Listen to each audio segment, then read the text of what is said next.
여러분 안녕하세요. 행복한 노후를 준비하는 금태연구소의 박정현입니다. 지난주 미국 증시는 AI 빅테크 기업들의 강세에 힘입어 주식시장이 2주 연속 상승하면서 S&P 500 인덱스가 사상 최고치를 경신했는데요. 반면에 국내 증시는 연초 이후에 코스피 지수가 3주 연속 하락하면서 이 미국과 한국 간의 주가 디커플링이 심화되는 모습을 보였습니다. 자, 이렇게 한국 증시가 계속해서 부진한 이유가 무엇인지, 그리고 이러한 부진세가 언제까지 이어질 것인지 오늘 영상에서 자세하게 짚어보도록 하겠습니다. 자, 그러면 일요일에 만나는 이슈 분석 지금 바로 시작하도록 하겠습니다. 자, 이제 올해 새해가 된 지 3주 정도 흘렀는데요. 참 올해 시장 어렵네요. 사실은 이제 저 같은 경우는 뭐 제가 계속 지난 10월 말 이후부터 주식시장의 이제 강세 흐름 전환을 좀 얘기를 하면서 올해 뭐 작년 연말부터 시작된 강세가 연초 상반기 정도에는 좀 이어지지 않겠냐라는 좀 전망을 해 왔었는데, 사실 그리고 이제 미국 증시보다는 한국 증시가 좀 더 셀 수도 있다, 이제 이런 견해였거든요. 근데 최근의 시장 흐름은 이제 제가 생각하지 못한 방향으로 가고 있어서 조금 저도 의아하고, 다만 이제 제가 기본적으로 이 국내 증시가 계속해서 좀 강세를 보일 것 같다라는 이제 가장 큰 배경이, 기본적으로 뭐 금리 인하 기대가 일부 후퇴할 수 있지만 전체적으로 미국 경제가 여전히 좋은 고용이나 뭐 경제의 흐름을 보이는 상황에서 이 물가가 낮아지면서 이른바 연착륙에 대한 기대감이 커질 거기 때문에 주가는 계속 상승을 좀 할 것 같고, 그 가운데 수출이 좀 높아질 거기 때문에 미국 주식도 좋겠지만 한국 주식이 더 좋을 수 있겠다, 이제 이게 제가 그동안 생각했던 부분이었거든요. 근데 일단은 뭐 포트 상에서는 제가 한국 시장도 투자하고 뭐 미국 주가, 또 최근에 빅테크 기업들, 또 뭐 채권, 원자재 이런 것들이 사실 골고루 있기 때문에 현재 국내 증시의 하락폭보다는 제 포트의 성과는 뭐 나쁘진 않아요. 근데 일단 제가 생각하지 못했던 방향으로 시장이 가고 있어서 오늘은 최근에 이 한국 시장이 왜 이렇게 약하냐, 그리고 언제 정도면 이러한 한국 시장의 이 상대적인 부진이 좀 해소될 수 있겠냐, 이 부분에 좀 초점을 맞춰서 여러분들께 좀 제 의견을 말씀드리도록 하겠습니다. 자, 일단은 미국 시장 먼저 좀 살펴보면 상당히 참 부러워요. 이게 지금 다우가 먼저 사상 최고치 경신을 아마 작년에 했었던 것 같고요. 그랬다가 이제 S&P까지도 지난주에 쭉 뻗어 올라가면서 지금 4,800선에 올라와 있습니다. 지금 미국 시장 보게 되면은 지난주에 다우가 0.7%, S&P가 1.1%, 나스닥이 2%를 기록을 했는데, 차트 상에서 보게 됐을 때는 뭐 이게 뭐 조정이라고도 얘기하기 어렵고 상당히 아주 예쁜 아름다운 조정 싹 받고 반등하는 모습이고, 미국 시장 경우에는 지금 S&P 500 그 인덱스가 그 사상 최고치를 경신을 했기 때문에 이른바 기술적인 그런 차원에서는 상당히 이 강세의 어떤 모멘텀이 센 거거든요. 지금 전고점이 2021년 11월 말 정도였는데 지금 그 선을 좀 뚫고 올라갔으니까 뭐 기술적인 분석 상에서는 당분간은 미국 시장의 좀 강세의 흐름이 좀 이어질 그럴 가능성이 높아 보이고요. 지금 미국 시장의 강세를 이끌고 있는 거는 단연 이 AI 반도체라고 할 수가 있겠죠. 지난주 금요일에도 지금 필라델피아 반도체 지수가 4% 급등을 하면서 얘도 역시 전고점을 좀 뚫고 올라가 버렸고요. 그 다음에 핵심은 엔비디아죠. 엔비디아. 지금 엔비디아가 사실 작년 4분기에는 조금 박스권 내 횡보하다가 올해 초 들어서 얘는 지금 뭐 주가가 불을 뿜고 있는 이런 모습들을 보여주고 있습니다. 최근에 CES에서도 결국은 이제 이 뭐 어떤 인류의 미래라고 하는 게 AI가 우리 실생활에 이제는 접목이 돼서 이제 뭐 앞으로는 AI라는 게 그냥 기본 어떤 그 디폴트가 되는 기술이 될 가능성이 높기 때문에 이 AI와 연관된 여러 산업군들에서 좀 강세가 나타나고 있고, 특히나 엔비디아는 이 AI용 반도체 GPU를 뭐 거의 8, 90% 독점하는 그런 회사이다 보니 가끔 이제 투자 관련된 거 보게 되면 AI에 가장 싸게 손쉽게 투자할 수 있는 방법은 엔비디아 주식을 사는 거다. 뭐 이런 얘기가 나오더라고요. 그래서 그런 모습들이 지금 나타나고 있고요. 지난주에는 특히나 하물며 TSMC까지도 지금 보시는 것처럼 거의 스카이로켓 발사하는 느낌으로 금요일날 주가가 이렇게 퓨 올라가 버렸습니다. 6.4%. 지금 지난번에 대만 총통 선거에서 친미 성향의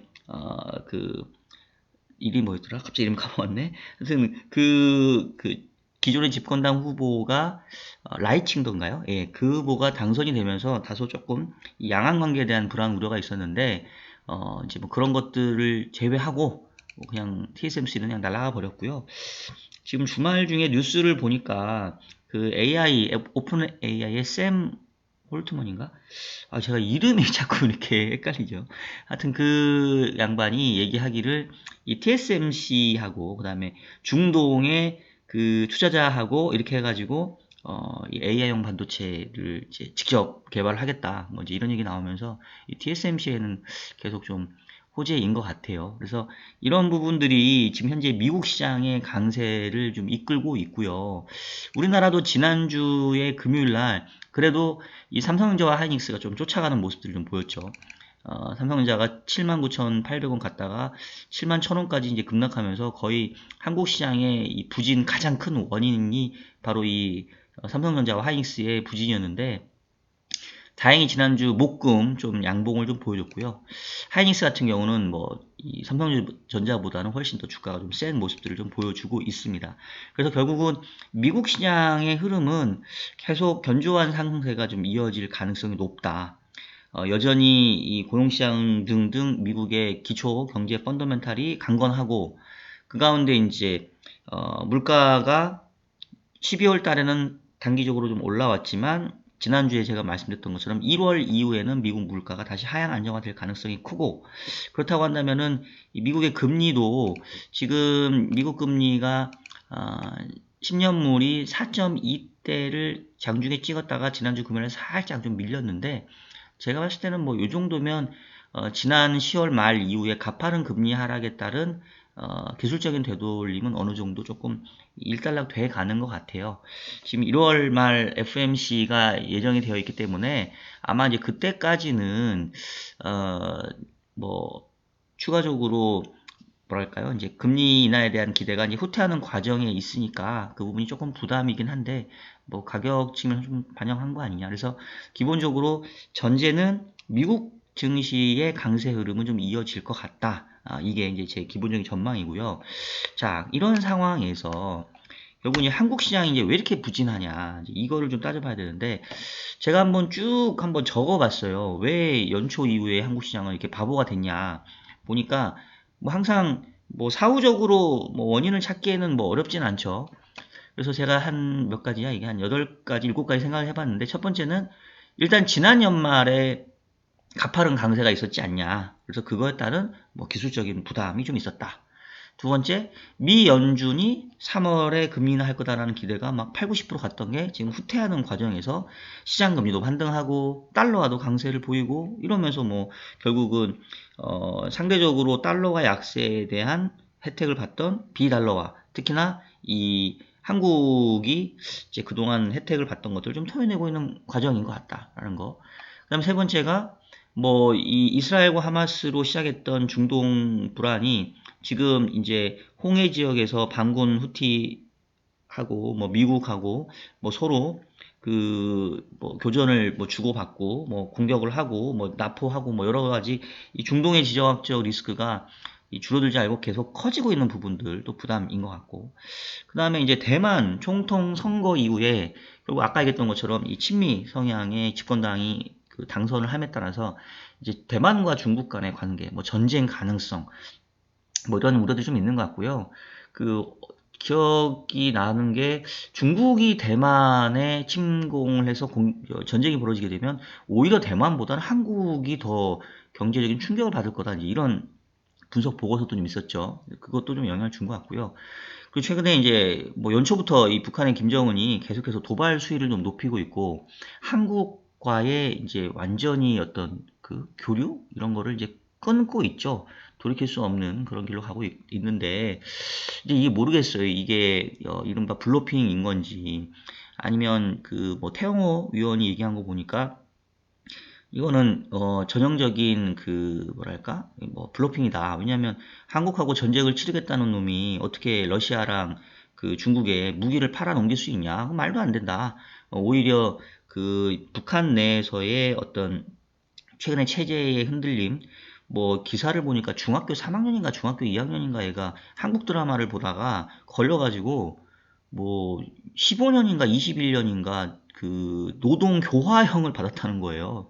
너무 참 진짜 살벌한 것 같은데 그럴 정도로 이제 막 한국의 한류에 대한 그 인기가 북한 내에도 이렇게 스며들다 보니까 아예 이제 이 한국을 쳐다도 보지 않게 그냥 이렇게 관계를 아주 단호박처럼 가져가고 있는 거다. 뭐 이제 이런 분석도 있는데 뭐 제가 뭐 이런 지정학적 그 전문가는 아니니까. 근데 어쨌든 막 그 헌법에 한국을 주적으로 삼고 뭐 이런다고 하니까 이 자체가 어쨌든 간에 뭐 조금 외국인 투자자 입장에서는 신경 쓰일 수 있을 것도 같아요. 그 다음에 이제 그 또 한국 증시의 그 고유 하락 원인 중에 하나가 이제 중국 경제 둔화에 따라서 중국과 홍콩의 주가 하락세인데 이건 좀 차트를 보면 아 이건 좀 너무 심각한 것 같더라고요. 지금 앞서서 지금 보면은 미국 증시 이렇게 잘 나가는데 상해하고 항생은 지난주에도 1%대, 5%대 하락을 보였고 지금 YTD 기준으로 보게 되면 항생 지수가 마이너스 10%예요. 상해는 마이너스 5%고 우리 코스피 마이너스 7%, 코스닥 마이너스 3%. 반면에 미국 3대 증시는 연초 YTD 기준으로 플러스 전환이 해버렸네요. 그러니까 결국은 뭐 우리가 미국 경제에 대한 어떤 그 의존도를 높여가고 있지만 어쨌든 한국 경제가 중국에 대한 의존도가 여전히 높은 상황이기 때문에 이 중국 경제의 부진이 상대적으로 이 한국에는 부정적으로 좀 작용할 수밖에 없지 않은가라는 좀 생각이 들고요. 그 다음에 요거는 뭐 다른 얘기이긴 한데 지금 그 항생 H지수 관련돼서 ELS 만기가 지금 돌아오고 있잖아요. 이게 지금 상당히 심각할 것 같더라고요. 지금 이미 연초 이후에 보시게 되면은 50% 이상 그 손실 확정되는 그런 펀드 만기가 속속 돌아오고 있는데 지금 이제 50%가 아니라 마이너스 60%까지 가게 생겼어요, 지금. 이 항생 H 지수인데 얘는 연초 이후에 11%인가 마이너스예요, 지금.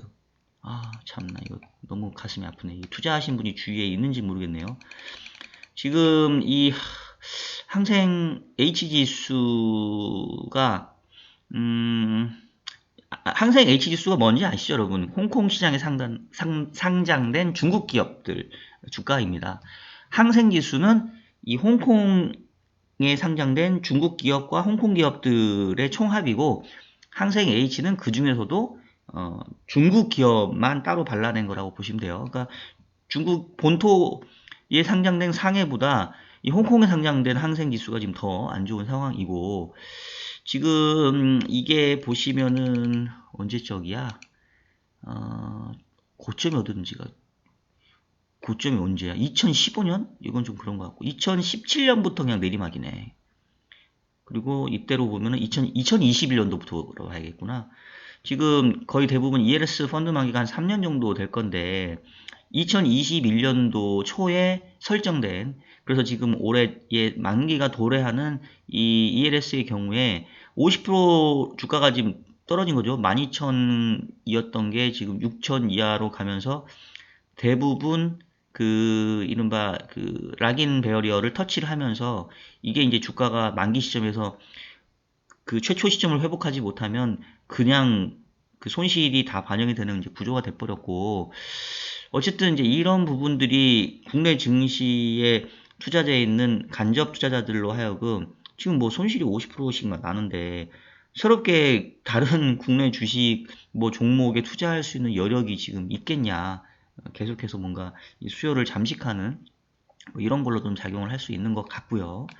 그리고 이제 마지막으로 삼성전자가 이 연초 4분기 잠정 실적을 발표를 했는데 지금 뭐 생각했던 것보다는 4분기 실적에 대한 기대가 높았던 모양이에요. 그래서 좀 실망감이 나타나면서 오히려 미국에서는 AI를 토대로 반도체 기업들이 막 아니, 하물며 마이크론까지 주가가 급등을 하는데, 삼성전자는 이렇게 이제 완전히 바보가 되는 이런 모습이었었던 것 같고요. 이게 이제 결국은 지금까지 봤었을 때 이 한국 시장이 부진한 그런 이유가 아닌가, 이렇게 좀 판단이 되어집니다. 자, 그럼 이제 중요한 게, 오케이, 뭐, 한국 시장 안 되는지는 뭐, 제가 정리를 안 해드려도 여러분들 이미 다 알고 계실 것 같은데, 이제 제가 이렇게 한번 쭉 내용을 정리해 본 이유는, 그러면 언제까지 이 모양 이 꼴일 거냐, 인 거죠. 그럼 우린 진짜 국장 다 비우고 이제 앞으로 미국만 봐야 되냐? 아니, 뭐, 투자 그렇게 할 수 있죠. 뭐, 이미 한국의 ETF 시장이, 뭐, 미국과 해외 상장 ETF, 해외 그 주식의 ETF가 국내에도 많이 상장돼 있기 때문에, 우리 연금 포트폴리오에서도 그냥 이제, 냉정하게 한국 시장 다 비우고, 미국 시장 가면 됩니다. 예. 근데 이게 또, 어쨌든 저희는 한국에 살고 있고, 한국의 기업들이 그래도 우선적으로 눈에 보이니까, 이 아픈 손가락이니까, 이게 또, 우리가 뭐 신경을 안 쓸 수가 없고 또 투자를 안 할 수가 없단 말이에요. 그래서 그러면 이제 언제까지 이렇게 한국 시장이 계속 부진할 건지 그 전망을 요 요인들을 하나씩 보면서 제가 좀 살펴보려고 합니다. 자, 일단 그래도 좀 긍정적인 게 제가 좀 색깔을 달리 해놨는데 제가 좀 고민을 해보니까 이 7가지 중에서 그래도 한 3, 4가지 정도는 이제 어느 정도 현재 주가 그리고 어느 정도 시장에 반영이 된 거 아니냐. 이게 추가적인 악재는 아닌 것 같다. 그래서 시장의 분위기는 그래도 이전보다는 조금 개선돼가는 모습이 아닌가라고 일단 저는 좀 보고 있는데요. 자, 어떤 것들이 이미 시장이 좀 반영됐다고 보냐면 이렇게 검정색으로 표시한 것들입니다. 자, 보세요. 지난 연말 가파른 강세에 따른 기술적인 가격 부담 조정 받았잖아요. 그죠? 작년에 한 10월 말 이후 한 12% 올랐던 거 올해 지금 6% 까먹었잖아요. 그러니까 뭐 거의 이제 절반 정도 되돌렸으니까 얘는 이제 더 뭐 크게 이것 때문에 시장이 밀린다? 이거는 이제 없다라는 거. 그럼 두 번째, 미연준 3월 금리 인하 기대감 후퇴에 따른 금리 반등과 달러 강세. 얘도 반영했잖아요. 이미 시장금리 올랐고 달러가 다시 강해져서 환율이 1330원대 올랐고 요것도 이미 이제 반영된 부분인 것 같고 그 다음에 중국 경제 둔화에 따른 중국과 홍콩의 주가 하락세 요거는 뭐 완전 반영됐다고 보기는 어려운데 얘도 이미 지금 주가가 그렇게 쫙쫙 빠졌는데 여기서 추가로 빠지는 거는 뭐 지하실 밑에 지하 3층 지하 4층 있을 수 있으니까 요건 좀 애매하네. 예. 하여튼 뭐 요건 좀 그렇다 치고요.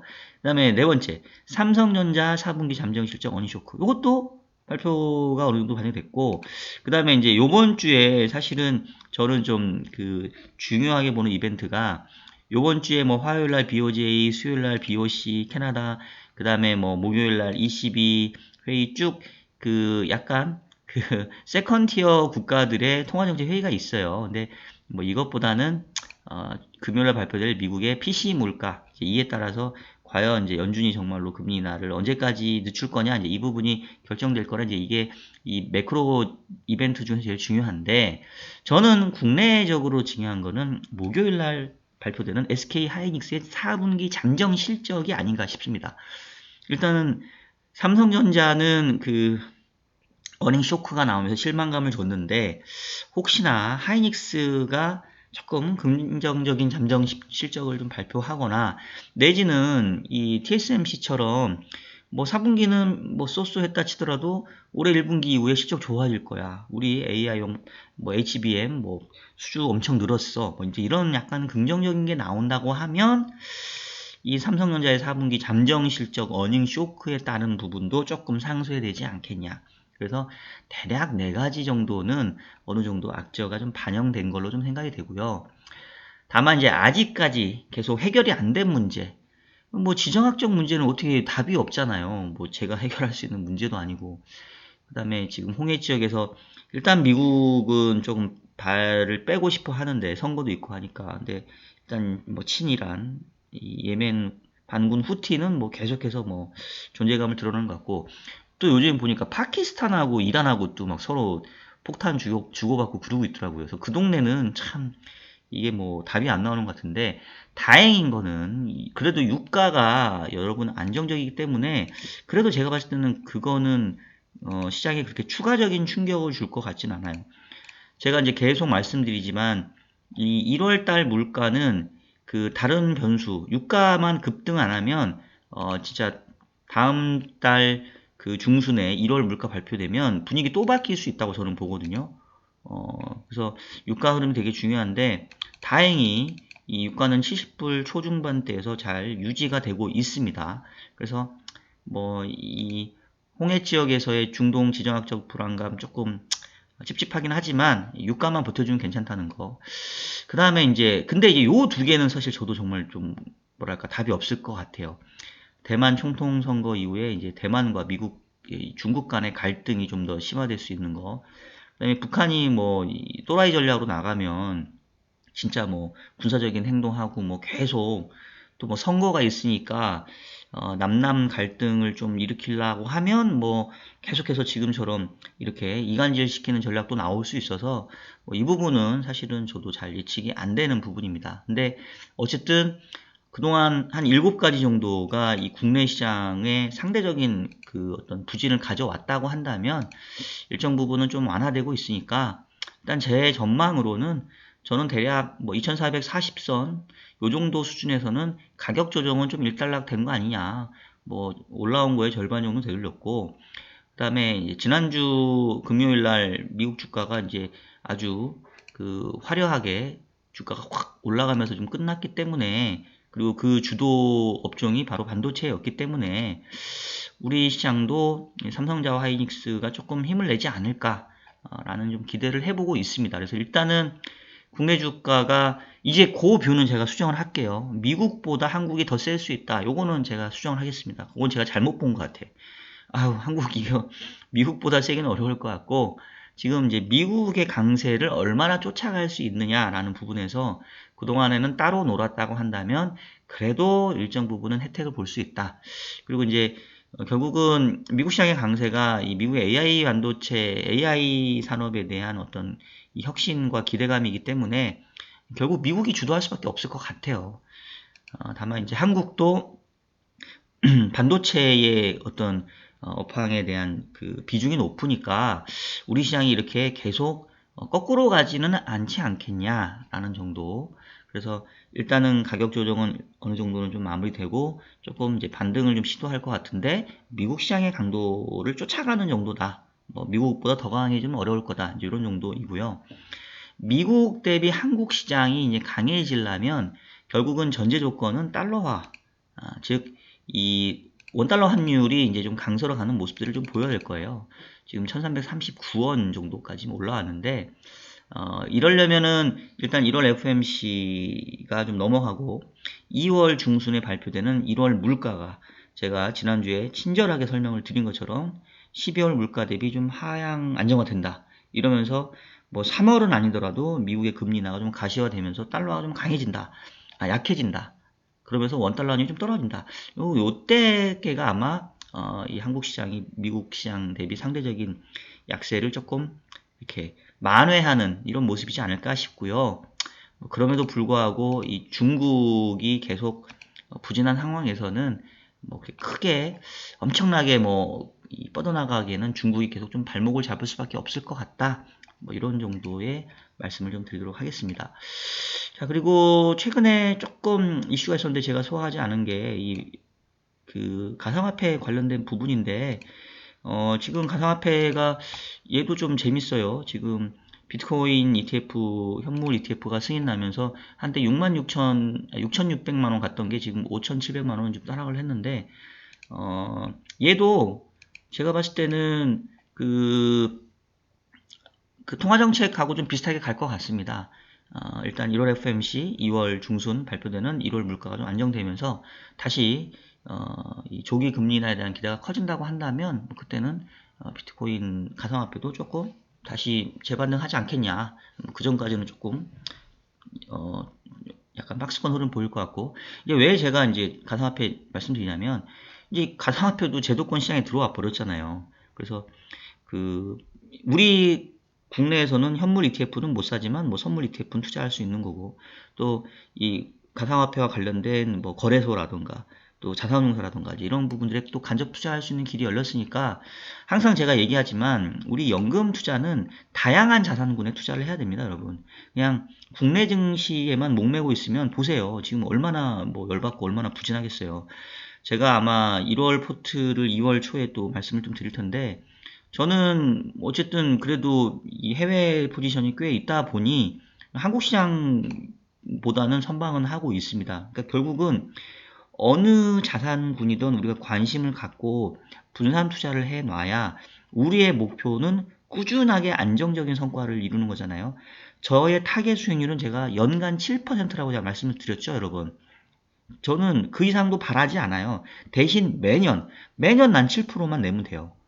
그 목표를 이루려면 꾸준하게 분산 투자하고 다양한 자산군에 관심을 가져야 된다라는 말씀 좀 드리면서 오늘 영상은 이 정도에서 마무리하도록 하겠습니다. 자, 여러분 지금까지 연초 이후에 3주 동안 약세를 보인 한국 시장 도대체 뭐가 문제이냐? 미국 시장은 뭐 저렇게 사상 최고치도 막 S&P 500이 경신하는데 우리는 왜 이렇게 바보가 됐냐? 그런 원인들 그리고 그럼 언제 정도 우리 시장이 좀 회복될 수 있겠냐라는 부분들 자세하게 좀 정리를 해드렸으니까요. 여러분 꼼꼼하게 한번 들어보시기를 바라겠고요. 자, 이제 1월 넷째 주로 이제 넘어가게 됩니다. 벌써 1월도 이제 몇 주 안 남았는데요. 1월달 시장 상당히 좀 부진하지만 저는 여전히 이러한 1월 국내 시장의 조정과 부진함은 이 저가 매수의 기회로 저는 생각을 하고 있습니다. 1월달 말 FOMC까지는 조금 시장의 조정 흐름으로 인한 저가 매수 기회가 좀 이어질 것 같은데요. 1월 달에 여러분들 어떠한 의사 선택을 할 건지에 따라서 연간의 투자 성과가 달라질 수 있으니까 여러분도 좀 고민을 해보시고요.